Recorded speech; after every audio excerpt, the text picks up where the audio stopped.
The Great Gatsby by F. Scott Fitzgerald. Chapter 8. I couldn't sleep all night. A foghorn was groaning incessantly in the sound, and I tossed half sick between grotesque reality and savage, frightening dreams. Toward dawn, I heard a taxi go up Gatsby's drive, and immediately I jumped out of bed and began to dress. I felt that I had something to tell him, something to warn him about, and morning would be too late. Crossing his lawn, I saw that his front door was still open, and he was leaning against a table in the hall, heavy with dejection or sleep. "Nothing happened," he said wanly. I waited, and about 4 o'clock she came to the window and stood there for a minute and then turned out the light. His house had never seemed so enormous to me as it did that night when we hunted through the great rooms for cigarettes. We pushed aside curtains that were like pavilions and felt over innumerable feet of dark wall for electric light switches. Once I tumbled with a sort of splash upon the keys of a ghostly piano. There was an inexplicable amount of dust everywhere, and the rooms were musty, as though they hadn't been aired for many days. I found a humidor on an unfamiliar table, with 2 stale, dry cigarettes inside. Throwing open the French windows of the drawing room, we sat smoking out into the darkness. "You ought to go away," I said. "It's pretty certain they'll trace your car." "Go away now, old sport. Go to Atlantic City for a week, or up to Montreal." He wouldn't consider it. He couldn't possibly leave Daisy until he knew what she was going to do. He was clutching at some last hope, and I couldn't bear to shake him free. It was this night that he told me the strange story of his youth with Dan Cody. Told it to me because Jay Gatsby had broken up like glass against Tom's hard malice, and the long secret extravaganza was played out. I think that he would have acknowledged anything now, without reservation, but he wanted to talk about Daisy. She was the first nice girl he had ever known. In various unrevealed capacities, he had come in contact with such people, but always with indiscernible barbed wire between. He found her excitingly desirable. He went to her house, at first with other officers from Camp Taylor, then alone. It amazed him. He had never been in such a beautiful house before. But what gave it an air of breathless intensity was that Daisy lived there. It was as casual a thing to her as his tent out at camp was to him. There was a ripe mystery about it, a hint of bedrooms upstairs more beautiful and cool than other bedrooms, of gay and radiant activities taking place through its corridors, and of romances that were not musty and laid away already in lavender, but fresh and breathing and redolent of this year's shining motor cars, and of dances whose flowers were scarcely withered. It excited him, too, that many men had already loved Daisy. It increased her value in his eyes. He felt their presence all about the house, pervading the air with the shades and echoes of still vibrant emotions. But he knew that he was in Daisy's house by a colossal accident. However glorious might be his future as Jay Gatsby, he was at present a penniless young man without a past, and at any moment the invisible cloak of his uniform might slip from his shoulders. So he made most of his time. He took what he could get, ravenously and unscrupulously. Eventually he took Daisy one still October night, took her because he had no real right to touch her hand. He might have despised himself, for he had certainly taken her under false pretenses. I don't mean that he had traded on his phantom millions, but he had deliberately given Daisy a sense of security. He let her believe that he was a person from much of the same strata as herself, that he was fully able to take care of her. As a matter of fact, he had no such facilities. He had no comfortable family standing behind him, and he was liable at the whim of an impersonal government to be blown anywhere about the world. But he didn't despise himself, and it didn't turn out as he had imagined. He had intended, probably, to take what he could and go, but now he found that he had committed himself to the following of a grail. He knew that Daisy was extraordinary, but he didn't realize just how extraordinary a nice girl could be. She vanished into her rich house, into her rich, full life, leaving Gatsby nothing. He felt married to her, that was all. When they met again 2 days later, it was Gatsby who was breathless, who was somehow betrayed. Her porch was bright with the bought luxury of starshine. The wicker of the settee squeaked fashionably as she turned towards him, and he kissed her curious and lovely mouth. She had caught a cold, and it made her voice huskier and more charming than ever, and Gatsby was overwhelmingly aware of the youth and mystery that wealth imprisons and preserves, of the freshness of many clothes, and of Daisy, gleaming like silver, safe and proud above the hot struggles of the poor. I can't describe to you how surprised I was to find out that I loved her, old sport. I even hoped for a while that she'd throw me over, but she didn't, because she was in love with me too. She thought I knew a lot because I knew different things from her. Well, there I was, way off my ambitions, getting deeper in love every minute, and all of a sudden, I didn't care. What was the use of doing great things if I could have a better time telling her what I was going to do? On the last afternoon before he went abroad, he sat with Daisy in his arms for a long, silent time. It was a cold fall day, with fire in the room, and her cheeks flushed. Now and then she moved, and he changed his arm a little, and once he kissed her dark, shining hair. The afternoon had made them tranquil for a while, as if to give them a deep memory for the long parting the next day promised. They had never been closer in their month of love, nor communicated more profoundly one with another than when she brushed silent lips against his coat shoulder, or when he touched the end of her fingers gently as though she were asleep. He did extraordinarily well in the war.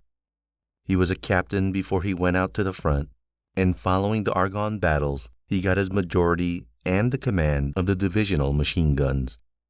After the armistice, he tried frantically to get home, but some complication or misunderstanding sent him to Oxford instead. He was worried now.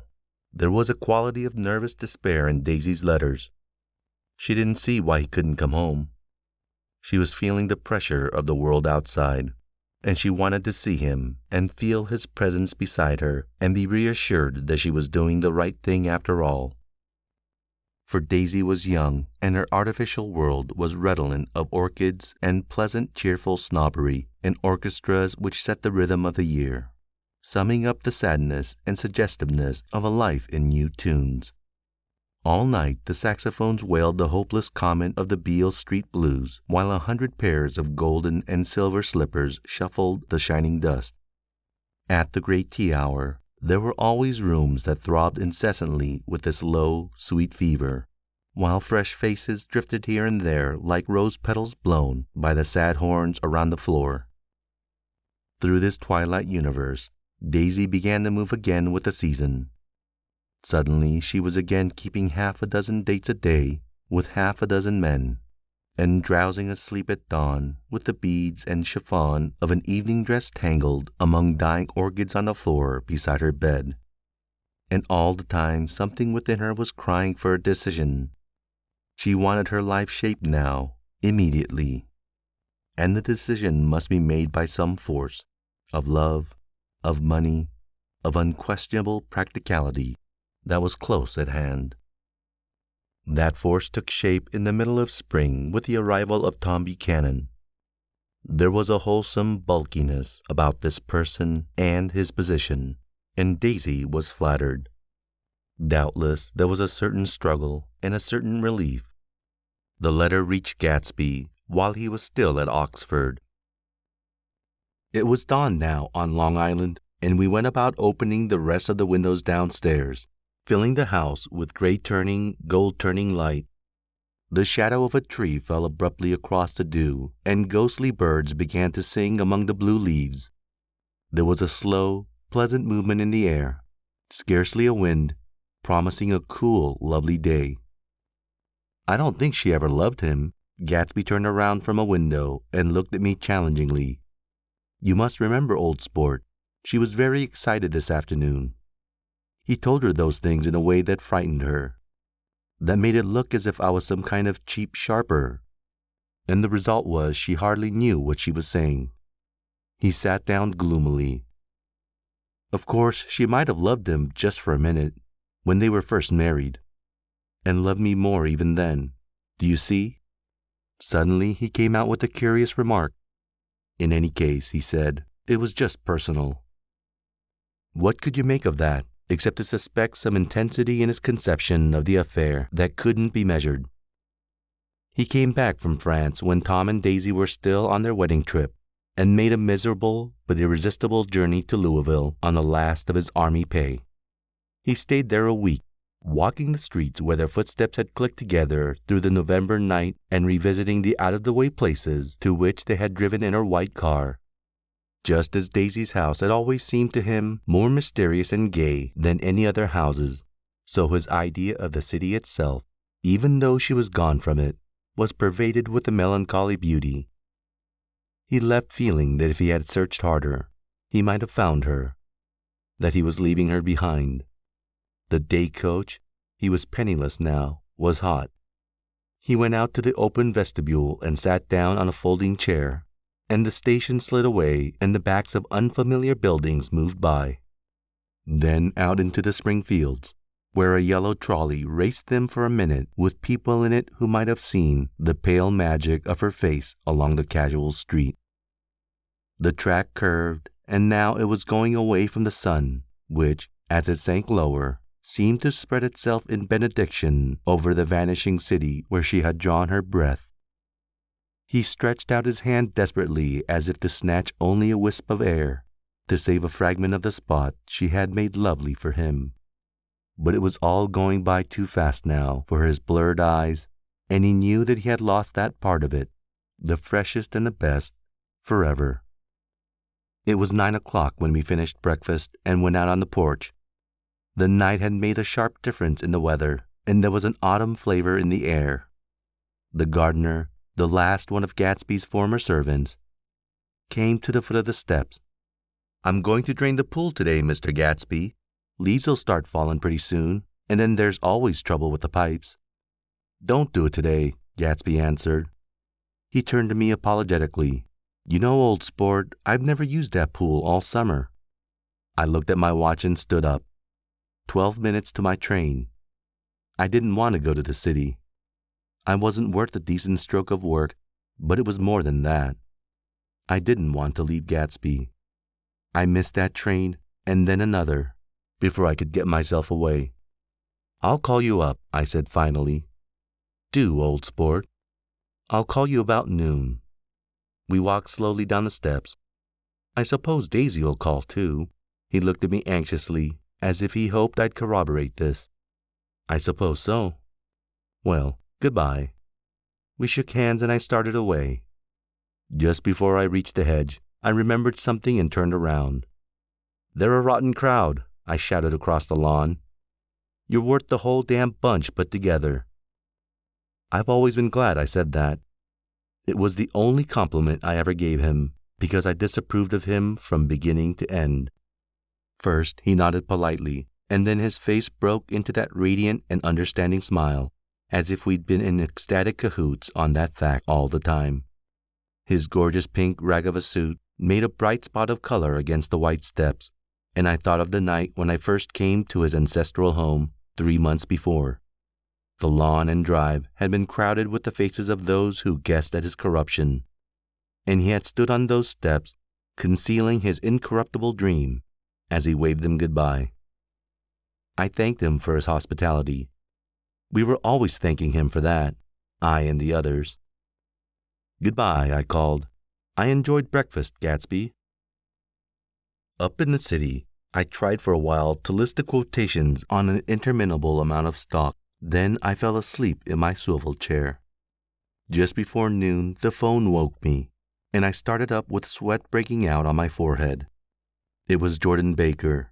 She often called me up at this hour because an uncertainty of her own movements between hotels and clubs and private houses made her hard to find in any other way. Usually, her voice came over the wire as something fresh and cool, as if a divot from a green golf links had come sailing in at the office window, but this morning it seemed harsh and dry. "I've left Daisy's house," she said. "I'm at Hampstead, and I'm going down to Southampton this afternoon." Probably it had been tactful to leave Daisy's house, but the act annoyed me, and her next remark made me rigid. "You weren't so nice to me last night." How could it have mattered then? Silence for a moment, then, "However, I want to see you." "I want to see you too." "Suppose I don't go to Southampton and come into town this afternoon?" "No, I don't think this afternoon." "Very well. It's impossible this afternoon. Various—" We talked like that for a while, and then abruptly we weren't talking any longer. I don't know which of us hung up with a sharp click, but I know I didn't care. I couldn't have talked to her across a tea table that day if I never talked to her again in this world. I called Gatsby's house a few minutes later, but the line was busy. I tried 4 times. Finally, an exasperated central told me that the wire was being kept open for long distance from Detroit. Taking out my timetable, I drew a small circle around the 3:50 train. Then I leaned back in my chair and tried to think. It was just noon. When I passed the ash heap on the train that morning, I had crossed deliberately to the other side of the car. I supposed there'd be a curious crowd around there all day, with little boys searching for dark spots in the dust, and some garrulous man telling over and over what had happened, until it became less and less real even to him, and he could tell it no longer, and Myrtle Wilson's tragic achievement was forgotten. Now I want to go back a little and tell what happened at the garage after we left there the night before. They had difficulty in locating the sister, Catherine. She must have broken her rule against drinking that night, for when she arrived she was stupid with liquor and unable to understand that the ambulance had already gone to Flushing. When they convinced her of this, she immediately fainted, as if that was the intolerable part of the affair. Someone, kind of curious, took her in his car and drove her in the wake of her sister's body. Until long after midnight, a changing crowd lapped up against the front of the garage, while George Wilson rocked himself back and forth on the couch inside. For a while, the door of the office was open, and everyone who came into the garage glanced irresistibly through it.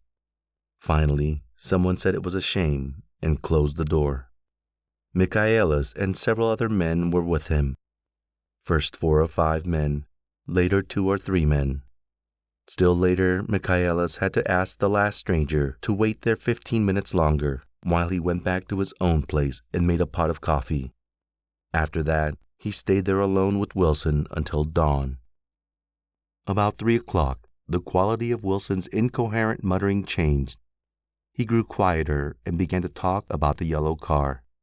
He announced that he had a way of finding out whom the yellow car belonged to, and then he blurted out that a couple of months ago his wife had come from the city with her face bruised and her nose swollen. But when he heard himself say this, he flinched and began to cry. "Oh, my God!" again in his groaning voice. Michaelis made a clumsy attempt to distract him. "How long have you been married, George? Come on there. Try to sit still a minute and answer my question. How long have you been married?" 12 years. Ever had any children?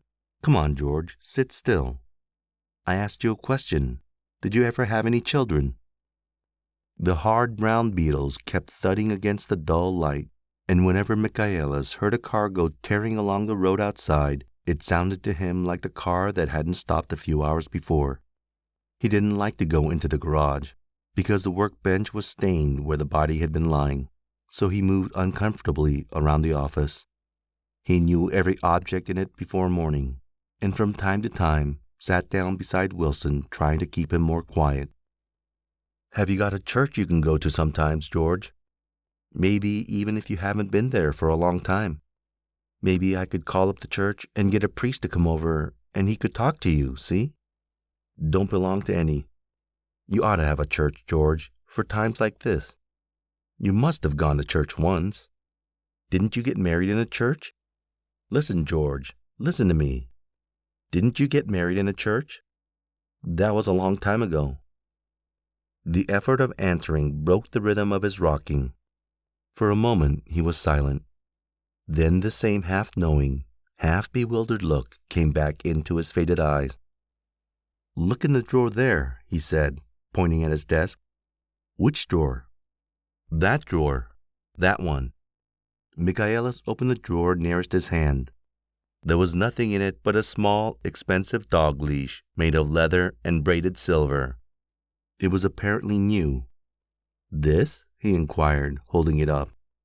Wilson stared and nodded. I found it yesterday afternoon. She tried to tell me about it, but I knew it was something funny. You mean your wife bought it? She had it wrapped in tissue paper on her bureau. Michaelis didn't see anything odd in that, and he gave Wilson a dozen reasons why his wife might have bought the dog leash. But conceivably, Wilson had heard some of the same explanations before from Myrtle, because he began saying, "Oh my God," again in a whisper. His comforter left several explanations in the air. Then he killed her, said Wilson. His mouth dropped open suddenly. Who did? I have a way of finding out. You're morbid, George, said his friend. This has been a strain to you, and you don't know what you're saying. You'd better try and sit quiet till morning. He murdered her. It was an accident, George. Wilson shook his head. His eyes narrowed and his mouth widened slightly with the ghost of a superior. I know, he said definitely. I'm one of these trusting fellas, and I don't think any harm to nobody, but when I get to know a thing, I know it. It was the man in that car. She ran out to speak to him, and he wouldn't stop. Michaelis had seen this too, but it hadn't occurred to him that there was any special significance in it.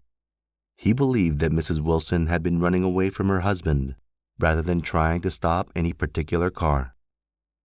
How could she have been like that? She's a deep one, said Wilson, as if that answered the question. Ah. He began to rock again, and Michaelis stood twisting the leash in his hand. Maybe you got some friend that I could telephone for, George? This was a forlorn hope. He was almost sure that Wilson had no friend. There was not enough of him for his wife. He was glad a little later when he noticed a change in the room, a blue quickening by the window, and realized that dawn wasn't far off. About 5 o'clock, it was blue enough outside to snap off the light. Wilson's glazed eyes turned out to the ash heaps, where small gray clouds took on fantastic shapes and scurried here and there in the faint dawn wind. I spoke to her, he muttered, after a long silence. I told her she might fool me, but she couldn't fool God. I took her to the window. With an effort, he got up and walked to the rear window and leaned with his face pressed against it. And I said, God knows what you've been doing, everything you've been doing. You may fool me, but you can't fool God. Standing behind him, Michaelis saw with a shock that he was looking at the eyes of Dr. T.J. Eckelberg, which had just emerged, pale and enormous, from the dissolving night. God sees everything, repeated Wilson. That's an advertisement, Michaelis assured him.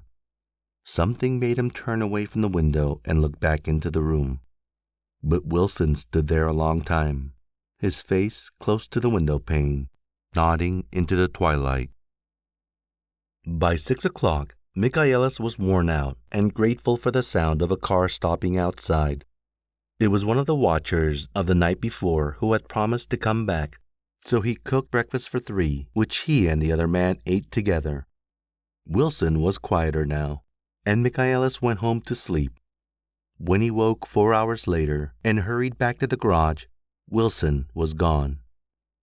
His movements, he was on foot all the time, were afterward traced to Port Roosevelt and then to Gad's Hill, where he bought a sandwich that he didn't eat and a cup of coffee.